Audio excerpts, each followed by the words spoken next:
முழுவதும் பரவி வாழ்ந்து கொண்டிருக்கின்ற தமிழ் ஜோதிட சொந்தங்கள், டாக்டர் ஸ்ரீகுமார் ஜோதிட சேனலின் சார்பாக என்னுடைய நன்றி கலந்த வணக்கத்தை தெரிவித்துக் கொண்டு, திருமூலர் அருளிய மிக மிக சக்தி வாய்ந்த கணபதி மந்திரத்தை இப்பொழுது நாம் ஆழமாக சிந்திப்போம்.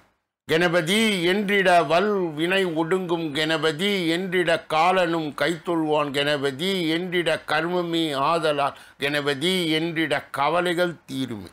அற்புதமான இந்த மந்திரத்தை யார் ஒருவர் அன்றாடம் குறைந்தபட்சம் 9 தடவை சொல்லி வருகின்றாரோ, அவர்களுடைய சொந்த பிரச்சனையாக இருந்தாலும் சரி, அல்லது எந்த பிரச்சனையாக இருந்தாலும் சரி, தடைகள், தாமதங்கள், கஷ்டங்கள், நஷ்டங்கள், இடையூறுகள், இன்னல்கள் அனைத்தும் உங்கள் வாழ்க்கை பாதையை விட்டு விலகும் என்றால் அதிலே மாற்று கருத்து இல்லை. கணபதியினுடைய தொகுப்பில் இருந்து நாம் இன்று எடுத்துக்கொண்ட குறிப்பு, பிள்ளையார் 15 பெண்களை திருமணம் செய்து கொண்டதாக வட இந்திய புராணங்களில் இந்த குறிப்பு காணப்படுகிறது. அந்த 15 தர்ம பத்தினிகள் சித்தி, புத்தி, வல்லமை, மோதை, பிரமோதை, சுமுகை, சுந்தரி, மனோரணம், மங்களை, கேசினி, சாந்தை, தாருகாசை, சுமித்திரை, நந்தினி, காமதை. அன்பர்கள் மனதிலே நிலை நிறுத்தி அவரை தொடர் நிலையில் வணங்கி வர அத்துணை விதமான நன்மைகள் வாழ்க்கையிலே தொடர்ந்து காணலாம். இரண்டாவது பகுதியாய் திகழ்கின்ற இன்றைய நாளின் விசேஷ தன்மையும் பஞ்சாங்க குறிப்பையும் நாம் காண இருக்கின்றோம். இன்றைய நாள் 19/4/2025 கிழமை, சனிக்கிழமை. தமிழ் வருடம் விசுவாவசு, தமிழ் மாதம் சித்திரை 6வது நாள். இன்றைய தினம் சஷ்டி விரதம், கரிநாள். திருவல்லிக்கேணி பார்த்தசாரதி, சென்னை கேசவ பெருமாள் தலங்களில் தேர், ஸ்ரீரங்கம் பெருமாள் பவனி, ஸ்ரீ வைகுண்டம் கள்ளபிரானுக்கு பாலபிஷேகம், டாக்டர் ப. சிவந்தி ஆதித்தனார் நினைவு நாள், சஷ்டி திதி. இன்றைய நல்ல நேரம் காலை 10:30 11:30 வரை, பிறகு 12:30 1:30 வரை, மாலை பொழுதிலே 4:30 5:30 வரை. இன்றைய ராகு காலம் காலை 9 மணியிலிருந்து 10:30 வரை, யமகண்டம் மதியம் 1:30 3 மணி வரை, குளிகை காலை 6 மணியிலிருந்து 7:30 வரை, திதி சஷ்டி மாலை 3 மணி வரை. இன்றைய நடப்பு நட்சத்திரம் மூலம் காலை 7:19 வரை, யோகம் சித்த யோகம், சூலம் கிழக்கு, பரிகாரம் தயிர், இன்று கீழ் நோக்கு நார். இன்று சந்திராசிரமம் அடைகின்ற நட்சத்திரம் மிருக சீரிடம், சந்திராசிரம் பெறுகின்ற ராசி ரிஷப ராசியாகும். யாரெல்லாம் இன்றைய தினத்திலே திருமண நாளை கொண்டாடுகின்றார்களோ அல்லது பிறந்த நாளை கொண்டாடுகின்றார்களோ அவர்களுக்கு என்னுடைய உளம் கனிந்த நல்வாழ்த்துக்கள். மூன்றாவது பகுதியாய் திகழ்கின்ற பரிகாரங்களும் பலன்களும் என்ற அற்புதமான இந்த தொடரிலே நாம் இன்றைய தினம் எடுத்துக்கொண்ட தலைப்பு, தொகுப்பு என்னவென்றால், வாழ்க்கை தொழில் தடை நீங்க பரிகாரம். நமது வாழ்க்கையை வசந்தமாக்குவதும் நவகிரகங்களே. அவரவர்களுடைய பாவ புண்ணியத்துக்கு ஏற்ப நவகிரகங்கள் கேந்திரம், திரிகோணம் நிலைமையை அடைகின்றன. ஆனால் ஒரு சிலரது ஜாதகத்தில் கிரகங்கள் இணைவதால் சில தீய பலன்களும் நடந்து விடுகிறது. ஒருவர் ஜாதகத்திலே சனி பகவானோடு புதன் இணைந்து விட்டார். புதன் எவ்வித பலனையும் கொடுக்காத சண்டாளனாக மாறிவிடுகிறார். புதன் சனி இணைவதால் புதன் செயலிழந்து விடுகிறார். ஒருவர் ஜாதகத்திலே குருவோடு புதன் இணைந்து விட்டார், குருவின் சக்தி முழுவதையும் புதன் அடைந்து விடுகிறார். எனவே குரு செயலிழந்து விடுகிறார். அதுபோல சூரியனுடன் செவ்வாய் இணைந்தால் செல்வம், தொழில் இடையூறுகள் வரும், செய்யும் வேலை பறிபோம். சூரியனுக்கு லக்னத்துக்கு 10வது வீடு அதிபதியாக இணைவார்கள். அந்த ஜாதகரின் உத்தியோகம் மாறிக்கொண்டே இருக்கும், தொழிலும் மாறிக்கொண்டே இருக்கும். சூரியனோடு செவ்வாய் இணைந்தால் முன்னோர் மற்றும் தந்தை சேர்த்து வைத்த சொத்துக்கள் கிடைக்காது. சூரியனோடு சனி சேர்ந்தால், சூரியன் சனி சப்தம பார்வை பெற்றிருந்தார், தந்தை மகன் உறவு சுமூகமாய் இருக்காது, விரிசல். இது போன்ற நிலைகளை அமைய பெற்ற ஜாதகத்தை பெற்றவர்கள் இந்த எளிய பரிகாரத்தை செய்து அவர்கள் நிம்மதி நிலையை எட்டலாம். முதலாவது பரிகாரம், 3 ஆண்டுகளுக்கு ஒரு முறையாவது சூரியன், செவ்வாய், புதன், குரு, சனி ஆகியோருடைய திருத்தலங்களுக்கு சென்று வழிபட்டு வர வேண்டும். மேலும் அருகில் உள்ள ஆலயத்தில் அமைந்துள்ள நவகிரகங்களுக்கு மாதம் ஒரு முறையாவது சனிக்கிழமைகளில் நெய்விளக்கு ஏற்றி வர வேண்டும். பிரதி சனிக்கிழமை செய்து கொண்டவர்கள் கிரகத்தின் தாக்குதலிலிருந்து விடுபடுவார்கள். மேலும் வருடம் ஒரு முறை குலதெய்வத்தை தரிசித்து கிரக தாக்கத்திலிருந்து விடுபட வேண்டியது இருக்கும்.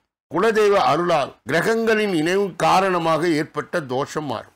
இரண்டாவது பரிகாரம், ஆலயம் சென்று வணங்க முடியாதவர்கள், வெளிநாட்டில் தொலை தூரத்தில் வாழ்பவர்கள் தினசரி குறைந்தது 10 ரூபாயாவது சேமிக்க வேண்டும். சேரும் தொகையை மாதம் ஒரு முறை முதியோர் இல்லம், ஆதரவற்ற இல்லங்களுக்கு அன்னதானம் செய்து கொடுத்து உதவ வேண்டும். அனுப்ப முடியாதவர்கள் முடிந்த அளவுக்கு மாதம் ஒரு முறை அன்னதானம் செய்து வர வாழ்க்கை நிதானமாக இரக்கமில்லாமல் ஏற்றமாக செல்லும். இந்த பதிவு யாராருக்கெல்லாம் தேவைப்படுகிறதோ அவர்களுக்கு பகிர்ந்து நீங்கள் உங்கள் புண்ணிய வங்கியிலே புண்ணியத்தை உயர்த்தி கொள்ளும்படி தாழ்மையுடன் வேண்டி அடுத்த பகுதிக்கு செல்ல இருக்கின்றோம். 4வது பகுதியாய் திகழ்கின்ற ஜோதிட சிறுகுறிப்பு என்று அழைக்கப்படுகின்ற இந்த பகுதியிலே இன்றைய தினம் நாம் எடுத்துக்கொண்ட தலைப்பு தொகுப்பு என்னவென்றால், கலஸ்திரஸ்தானம்.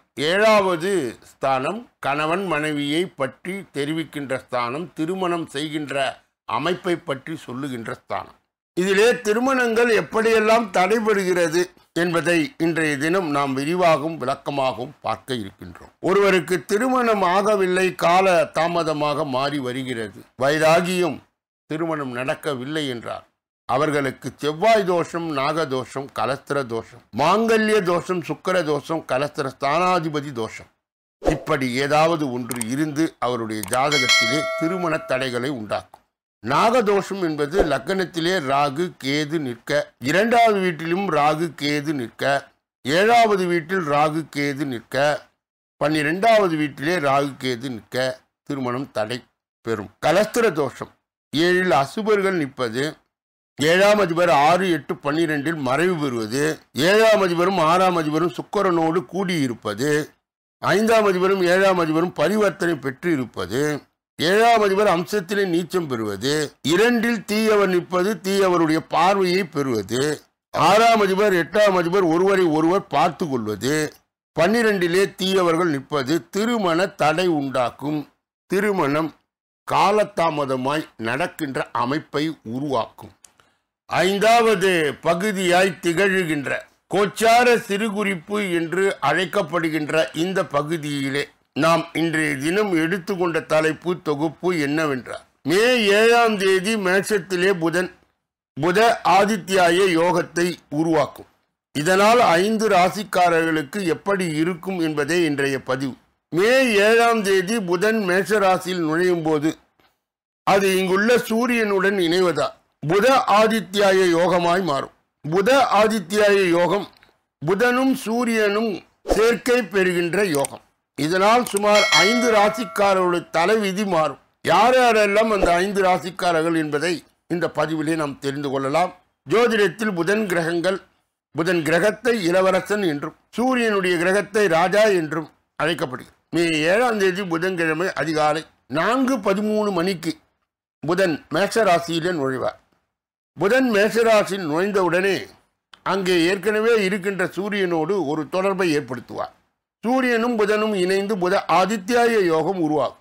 இந்த கலவையின் காரணமாக பல ராசிக்காரர்கள் நிறைய நன்மையை பெறுவார். ஏனெனில் இந்த 2 கிரகங்களும் மேஷம் போன்ற பிரகாசமான ராசியில் இருக்கும் பொழுது புத ஆதித்யாய யோகம் இரட்டிப்பு பலனை பெறுகிறது. இந்த யோகம் நுண்ணறிவு, தலைமை திறன்கள், நம்பிக்கை மற்றும் தகவல் தொடர்பு திறன்களை கூர்மைப்படுத்துகிறது. மேஷ ராசியில் இந்த புத ஆதித்யாய யோகத்தை பெற்றவர்கள் யாராருக்கெல்லாம் என்னென்ன நன்மை கிடைக்கும்? முதலிலே கடகராசி. இந்த யோகம் உங்கள் ராசியின் 10வது வீட்டிலே உருவாகிறது. இதனால் சமுதாயத்தில் தொழில் மற்றும் கௌரவத்துடன் தொடர்புடையது. இதன் மூலம் நீங்கள் உங்கள் தொழில் வாழ்க்கையிலே ஒரு புதிய அடையாளம், பதவி உயர்வு அல்லது ஏதேனும் பெரிய பொறுப்பை பெறலாம். உங்கள் முதலாளி அல்லது மூத்தவரோடு உங்கள் உறவு மேம்படும் மற்றும் உங்கள் நிலை வலுவாக இருக்கும். தலைமை பண்புகள் அதிகரிக்கும் மற்றும் மக்கள் உங்களை யோசனையை பின்பற்றுவார். அடுத்தது சிம்மம். இந்த புத ஆதித்யாய யோகம் சிம்ம ராசியும் உயர்த்தும். இது உங்கள் ஜாதகத்திலே 9வது வீட்டிலே உருவாகிறது. இந்த வீடு அதிர்ஷ்டம், உயர்கல்வி மற்றும் வெளிநாட்டு பயணத்தை குறிக்கிறது. இந்த யோகத்தால் அதிர்ஷ்டம் உங்கள் பக்கம் இருக்கும். இந்த நேரம் மாணவர்களுக்கு, ஆராய்ச்சியிலே ஈடுபடுபவர்களுக்கு மிகவும் நல்லது என்பது நிரூபிக்கும். ஆன்மீக பயணம் அல்லது ஆன்மீக குருவின் வழிகாட்டுதலை பெறுவதற்கான வாய்ப்புகள் இருக்கும். அடுத்தது துலாம் ராசி. துலாம் ராசிக்காரர்களுக்கு 7வது வீட்டிலே இந்த யோகம் உருவாகிறது. இந்த வீடு பார்ட்னருடன் கையாளும் வீடாக கருதப்படுகிறது. இந்த யோகத்தின் காரணமாக திருமண வாழ்க்கையில் புரிதல் அதிகரிக்கும். மற்றும் பரஸ்பர தொடர்பு மேம்படும். வணிக கூட்டாண்மை லாபகரமாக இருக்கும் மற்றும் புதிய ஒப்பந்தங்கள் அல்லது பத்திரங்கள் உருவாக்கப்படலாம். ஆலோசனை, சட்டம் அல்லது ஊடகம் போன்ற துறைகளிலே உள்ளவர்களுக்கு இந்த நேரத்திலே சிறப்பு நன்மைகளை பெறுவார்கள். அடுத்தது தனுசு. உங்கள் ராசியின் 5வது வீட்டில் புத ஆதித்ய யோகம் உருவாகிறது. இந்த வீடு கல்வி, குழந்தைகள், அன்பு மற்றும் படைப்பாற்றலுடன் தொடர்புடையது. இது மாணவர்களுக்கு ஞானம் மற்றும் கூர்மையான சிந்தனையின் காலமாய் இருக்கும். காதல் உறவுகள் விஷயத்திலே தவறான புரிதல்கள் கலந்து உரையாடல்கள் மூலம் தீர்க்கப்படும். ஒரு புதிய ஆக்கப்பூர்வமான திட்டம் அல்லது அந்த தொடக்கத்திற்கான சரியான நேரமாக இது இருக்கும். அடுத்தது மீனம். மீன ராசிக்காரர்களுக்கு 2வது வீட்டிலே இந்த யோகம் உருவாகிறது. இந்த வீடு செல்வம், பேச்சு மற்றும் குடும்ப வாழ்க்கையினுடைய தொடர்புடையது. இது புதிய வருமானங்களையும் ஆதாரங்களையும் உருவாக்கும் மற்றும் சேமிப்புகளை அதிகரிக்கும். இந்த நேரத்தில் உங்கள் பேச்சு திறமையால் மக்கள் ஈர்க்கப்படுவார்கள், மேலும் நீங்கள் அதிலிருந்து பயனடைவீர்கள். வீட்டிலே நல்ல இணக்கம் பெருகும், பேச்சில் இனிமை வளரும். இப்படிப்பட்ட கோச்சார பதிவுகளை பெறுகின்ற புண்ணியவான்களே பாக்கியவான்கள். சொல்லப்பட்ட கருத்துகள் அனைத்தும் பொதுவானது. உங்கள் தனிப்பட்ட ஜோதிட ஆலோசனை, எஞ்சோதிட ஆலோசனை, வாஸ்து ரீதியான ஆலோசனையை பெற இதிலே வருகின்ற அலைபேசிகளை தொடர்பு கொண்டு தொலைபேசிகளின் மூலமாக என்னை சந்தித்து சிந்தித்து நலம், பலம், வளம் பெற்று எல்லா வல்ல முருகப்பெருமானின் கருணையை பெற்று நீங்கள் வாழ்வாங்கு வாழ வேண்டும் என்று வாழ்த்தி, கடைசி பகுதி 6வது பகுதி. அந்த 6வது பகுதியிலே 12 ராசிகளுக்கு உரிய பொது பலனையும் 27 நட்சத்திரங்களுக்கு உரிய தனி பலனையும் இப்பொழுது நாம் ஒன்றன் பின் ஒன்றாக பார்க்க இருக்கின்றோம். முதலிலே மேஷராசி. மேஷராசிக்காரர்களுடைய இன்றைய பொது பலன்கள். குடும்பத்தில் ஒற்றுமை பிறக்கும், அரைகுறையாய் நின்ற வேலைகள் முடிவடை, எதிர்பாராத இடத்திலிருந்து உதவிகள் கிடைக்கும், சுப நிகழ்ச்சிகளில் கலந்து கொள்வீர்கள், உடல் நலம் சீராகும், வியாபாரத்தில் ஏற்பட்ட இழப்புகளை சரி செய்வீர்கள், உத்தியோகத்தில் சக ஊழியர்களுடைய ஆதரவு கிடைக்கும், உற்சாகமான நாள். அஸ்வினி நட்சத்திரத்தை சார்ந்தவர்களுக்கு குடும்பத்தில் ஒற்றுமை பிறக்கும், அரைகுறையாய் நின்ற வேலைகள் முடிவடை, எதிர்பாராத இடத்திலிருந்து உதவிகள் கிடைக்கும். பரணி நட்சத்திரத்தை சார்ந்தவர்களுக்கு சுப நிகழ்ச்சிகளில் கலந்து கொள்வீர்கள், உடல்நலம் சீராகும், வியாபாரத்தில் ஏற்பட்ட இழப்புகளை சரி செய்வீர்கள். கிருத்திகை நட்சத்திரத்தை சார்ந்தவர்களுக்கு உத்தியோகத்தில் சக ஊழியர்களுடைய ஆதரவு கிடைக்கும், உற்சாகமான நாள். ரிஷபராசிக்காரர்களுடைய இன்றைய பொது பலனை பார்ப்பதற்கு முன்பு அவர்களுக்கு இன்றைய தினம் சந்திராஷ்ட தினமாக தொடர்வதால் எதிலும் அவர்கள் எச்சரிக்கையாகவும் கவனமாகவும் பொறுப்பாகவும் ஜாக்கிரதையாகவும் இருக்க வேண்டும். மேலும் மௌனியாக இருப்பது மிக மிக நல்லது. பிறர் விஷயங்களிலே மூக்கை நுழைக்கக்கூடாது. குறிப்பாக வாகனங்களை இயக்கும் போது முழு கவனத்துடன் கவன சிதறலின்றியும் இயக்க வேண்டும். ரிஷபராசியை சேர்ந்தவர்களுக்கு சந்திராஷ்ட தின தீட்சணியை மட்டுப்படுத்த மதுரை மீனாட்சி அம்மனின் தொடர்நிலை வழிபாடு கண்டிப்பாக தேவை. அவ்வாறு செய்வதன் மூலம் சந்திராஷ்ட தின தீட்சணை மட்டுப்படும். மிதுன ராசிக்காரர்களுடைய இன்றைய பொது பலன்கள். உங்கள் பலம் பலவீனத்தை உணர்வீர்கள். மூத்த சகோதர வகையிலே உதவிகள் கிடைக்கும். கல்யாண முயற்சிகள் பலிதமாகும். வியாபாரத்தில் சில தந்திரங்களை கற்றுக்கொள்வீர்கள். உத்தியோகத்தில் பெரிய பொறுப்புகள் தேடி வரும். திறமைகள் வெளிப்படுகின்றன. மிருகசீரிட நட்சத்திரத்தை சார்ந்தவர்களுக்கு உங்கள் பலம் பலவீனத்தை உணர்வீர்கள். மூத்த சகோதர வகையில் உதவிகள் கிடைக்கும். திருவாதிரை நட்சத்திரத்தை சார்ந்தவர்களுக்கு கல்யாண முயற்சிகள் பலிதமாகும். வியாபாரத்தில் சில தந்திரங்களை கற்றுக்கொள்வீர்கள். புனர்பூசம் நட்சத்திரத்தை சார்ந்தவர்களுக்கு உத்தியோகத்தில் பெரிய பொறுப்புகள் தேடி வரும். திறமைகள் வெளிப்படும் நாள். கடக ராசிக்காரர்களுடைய இன்றைய பொது பலன்கள். துணிச்சலான சில முக்கிய முடிவுகளை எடுப்பீர்கள். உடன் பிறந்தவர்கள் உறுதுணையாய் இருப்பார்கள். மனைவி வழி உறவினர்களால் மனதிற்கு இதமான செய்தி வரும். வியாபாரத்தில் இரட்டிப்பு லாபம் உண்டு. உத்தியோகத்தில் உங்கள் திறமைகளை வெளிப்படுத்த நல்ல வாய்ப்புகள் வரும். தைரியம் கூடுகின்றன. புனர்பூசம் நட்சத்திரத்தை சார்ந்தவர்களுக்கு துணிச்சலாய் சில முக்கிய முடிவுகளை எடுப்பீர்கள். உடன் பிறந்தவர் உறுதுணையாய் இருப்பார்கள். பூசம் நட்சத்திரத்தை சார்ந்தவர்களுக்கு மனைவி வழி உறவினர்களால் மனதிற்கு இதமான செய்தி வரும். வியாபாரத்தில் இரட்டிப்பு லாபம் உண்டு. ஆயில்யம் நட்சத்திரத்தை சார்ந்தவர்களுக்கு உத்தியோகத்தில் உங்கள் திறமைகளை வெளிப்படுத்த நல்ல வாய்ப்புகள் வரும். தைரியம் கூடுகின்றன. சிம்ம ராசிக்காரர்களுடைய இன்றைய பொது பலன்கள். குடும்பத்தை பற்றிய கவலைகள் வந்து போகும். புதியவர்களை நம்பி ஏமாற வேண்டாம். செலவுகள் கட்டுக்கடங்காமல் போகும். திடீர் பயணங்களால் அலைச்சல்கள் அதிகரிக்கும்.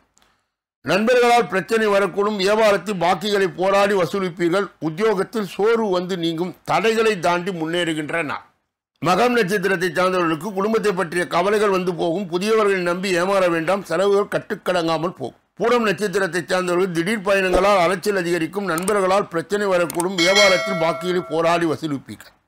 உத்திரம் நட்சத்திரத்தை சார்ந்தவர்களுக்கு உத்தியோகத்தில் சோர்வு வந்து நீங்கும். தடைகளை தாண்டி முன்னேறுகின்றன. கன்னியா ராசியை சார்ந்தவர்களுடைய இன்றைய பொது பலன்கள். திட்டமிட்ட காரியங்களை சிறப்பாக முடிப்பீர்கள். தாய் வழி உடனும் மனஸ்தாபம் வந்து நீங்கும். கலை பொருட்களை வாங்குவீர்கள். வியாபாரத்தில் அதிரடியான செயல்களால் போட்டிகளை சமாளிப்பீர்கள். உத்தியோகத்தில் சூழ்ச்சிகளை முறியடிப்பீர்கள். உழைப்பால் உயருகின்றன. உத்திரம் நட்சத்திரத்தை சார்ந்தவர்களுக்கு திட்டமிட்ட காரியங்களை சிறப்பாக முடிப்பீர்கள். தாய் வழி உடனும் மனஸ்தாபம் வந்து நீங்கும். அஸ்தம் நட்சத்திரத்தை சார்ந்தவர்கள் கலைப்பொருட்களை வாங்குவீர்கள். வியாபாரத்தில் அதிரடியான செயல்களை போட்டிகளையும் சமாளிப்பீர்கள். சித்திரை நட்சத்திரத்தை சார்ந்தவர்களுக்கு உத்தியோகத்தில் சூழ்ச்சிகளை முறியடிப்பீர்கள். உழைப்பால் உயர்கின்ற நாள். துலாம் ராசியை சார்ந்தவர்களுடைய இன்றைய பொது பலன்கள். குடும்பத்தில் சந்தோஷம் நிலவும். இழுபடியாக இருந்த வேலைகள் முடியும். விலகிச் சென்ற உறவினர்கள் வலிய வந்து பேசுவார். பயணங்களால் ஆதாயம் உண்டு. வியாபாரத்தில் லாபம் கணிசமாய் உயரும். உத்தியோகத்தில் சக ஊழியர்கள் ஒத்துழைப்பார்கள். புதிய பாதை தெரிகின்றன. சித்திரை நட்சத்திரத்தை சார்ந்தவர்கள் குடும்பத்தில் சந்தோஷம் நிலவும்.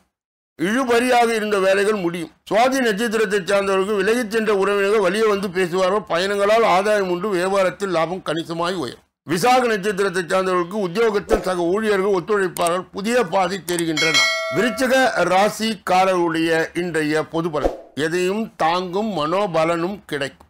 உடன் பிறந்தவர்கள் பாசமழை பொழிவார்கள். உங்களால் பயனடைந்தவர்கள் இப்போது உங்களுக்கு உதவி செய்வார். வியாபாரத்தில் புது சலுகைகளை அறிவிப்பீர்கள். உத்தியோகத்தில் தலைமையின் நம்பிக்கையை பெறுவீர்கள். மதிப்பு கூடுகின்றன. விசாக நட்சத்திரத்தை சார்ந்தவர்களுக்கு எதையும் தாங்கும் மனோபலன் கிடைக்கும். உடன் பிறந்தவர்கள் பாசமழை பொழிவார்கள். அனுஷ நட்சத்திரத்தை சார்ந்தவர்களுக்கு உங்களால் பயனடைந்தவர்கள் இப்போது உங்களுக்கு உதவி செய்வார்கள். வியாபாரத்தில் புது சலுகைகளை அறிவிப்பீர்கள். கேட்ட நட்சத்திரத்தை சார்ந்தவர்களுக்கு உத்தியோகத்தின் தலைமையின் நம்பிக்கையை பெறுவர்கள். மதிப்பு கூடுகின்றன. தனுசு ராசிக்காரர்களுடைய இன்றைய பொது பலன்கள். எதிர்பார்ப்புகள் நிறைவேறும். பிள்ளைகளின் பொறுப்புணர்வை பாராட்டுவீர்கள். காணாமல் போன முக்கிய ஆவணங்கள் கிடைக்கும். பிரபலங்கள் உதவுவார். வியாபாரத்தில் வாடிக்கையாளர் ரசனையை புரிந்து கொள்வீர்கள். உத்தியோகத்தில் புது பொறுப்பை ஏற்பீர்கள். மதிப்பு கூடுகின்றன. மூலம் நட்சத்திரத்தை சார்ந்தவர்களுக்கு எதிர்பார்ப்புகள் நிறைவேறும். பிள்ளைகளின் பொறுப்புணர்வை பாராட்டுவீர். போராட நட்சத்திரத்தை சார்ந்தவர்களுக்கு காணாமல் போன முக்கிய ஆவணங்கள் கிடைக்கும். பிரபலங்கள் உதவுவார்கள். வியாபாரத்தில் வாடிக்கையாளர் ரசனையை புரிந்து கொள்வீர். உத்திராட நட்சத்திரத்தை சார்ந்தவர்களுக்கு உத்தியோகத்தில் புதிய பொறுப்பை ஏற்பீர்கள். மதிப்பு கூடுகின்றன. மகர ராசிக்காரர்களுடைய இன்றைய பொது பலன்கள். குடும்பத்தில் ஒற்றுமை பெற எதிர்பார்த்திருந்த தொகை கைக்கு வரும். புது நட்பு மலரும். நீண்ட நாட்களாக தள்ளி போன காரியங்கள் இன்று முடியும். வியாபாரத்தில் புதிய சரக்குகளை கொள்முதல் செய்வீர்கள். உத்தியோகத்தில் புது வாய்ப்புகள் தேடி வரும். மனசாட்சியின்படி செயல்பட வேண்டிய நாள். உத்திராட நட்சத்திரத்தை சார்ந்தவர்களுக்கு குடும்பத்தில் ஒற்றுமை பிறக்கும். எதிர்பார்த்த தொகை கைக்கு வரும். திருவோணம் நட்சத்திரத்தை சார்ந்தவர்களுக்கு புது நட்பு மலரும். நீண்ட நாட்களாக தள்ளி போன காரியங்கள் இன்று முடியும். வியாபாரத்தில் புதிய சரக்குகளை கொள்முதல் செய்வீர்கள். அவிட்டம் நட்சத்திரத்தை சார்ந்தவர்களுக்கு உத்தியோகத்தில் புது வாய்ப்புகள் தேடி வரும். மனசாட்சியின்படி செயல்படுகின்றன. கும்ப ராசிக்காரர்களுடைய இன்றைய பொது பலன்கள். உங்களின் இலக்கை நோக்கி முன்னேறுவீர்கள். உறவினர்கள் நண்பர்கள் வருகையால் உற்சாகம் அடைவீர்கள். உங்களால் பயனடைந்தவர்கள் இப்பொழுது உங்களுக்கு உதவி செய்வார். வியாபாரத்தில் விஐபிகள் வாடிக்கையாளர்களாக மாறுவார். உத்தியோகத்தில் புதிய பொறுப்புகளை ஏற்பீர்கள். முயற்சியால் முன்னேறுகின்றன. அவிட்டம் நட்சத்திரத்தை சார்ந்தவர்களுக்கு உங்கள் இலக்கை நோக்கி முன்னேறுவீர்கள். உறவினர் நண்பர்கள் வருகையால் உற்சாகம் அடைவீர்கள். சதயம் நட்சத்திரத்தை சார்ந்தவர்களுக்கு உங்களால் பயனடைந்தவர்கள் இப்போது உங்களுக்கு உதவி செய்வார்கள். விஐபிகள் வியாபாரத்தில் வாடிக்கையாளர்களாக மாறுவார்கள். புரட்டாதி நட்சத்திரத்தை சார்ந்தவர்களுக்கு உத்தியோகத்தில் புதிய பொறுப்புகளை ஏற்பீர்கள். முயற்சியால் முன்னேறுகின்றன. மீன ராசிக்காரர்களுடைய இன்றைய பொது பலன்கள். நினைத்த வேகத்தில் சில வேலைகளை முடிக்க முடியாமல் தடை தாமதம் ஏற்படும். வாகனத்தை சீர் செய்வீர்கள். வியாபாரத்தில் வாடிக்கையாளர்களுடைய எண்ணிக்கை குறை. உத்தியோகத்தில் அதிகாரிகளால் அலைகழிக்கப்படுவீர்கள். சகிப்புத்தன்மை தேவைப்படுகின்றன. உத்திரட்டாதி நட்சத்திரத்தை சார்ந்தவர்களுக்கு புரட்டாதி நட்சத்திரத்தை சார்ந்தவர்களுக்கு நினைத்த வேகத்தில் சில வேலைகளை முடிக்க முடியாமல் தடை தாமதம் ஏற்படும். வாகனத்தை சீர் செய்வீர்கள். உத்திரட்டாதி நட்சத்திரத்தை சார்ந்தவர்களுக்கு வியாபாரத்தில் வாடிக்கையாளர்களுடைய எண்ணிக்கை குறையும். கவனம் தேவை. ரேவதி நட்சத்திரத்தை சார்ந்தவர்களுக்கு உத்தியோகத்தில் அதிகாரிகளால் அலைகழிக்கப்படுவீர்கள். சகிப்புத்தன்மை தேவைப்படுகின்றன. இதுவரை பொது பலனை கேட்டறிந்த நீங்கள் உங்கள் தனிப்பட்ட ஜோதிட ஆலோசனை, எஞ்சோதிட ஆலோசனை, வாஸ்து ரீதியான ஆலோசனையை பெற இதிலே வருகின்ற அலைபேசிகளை தொடர்பு கொண்டு தொலைபேசிகளின் மூலமாக என்னை சந்தித்து சிந்தித்து நலம் பலம் வளம் பெற்று எல்லா வல்ல முருகப்பெருமானின் கருணையை பெற்று நீங்கள் வாழ்வாங்கு வாழ வேண்டும் என்று வாழ்த்தி நாளைய தினப்பலன் நிகழ்ச்சியிலே உங்களை சந்திக்க இருக்கின்றேன். நன்றி, வணக்கம்.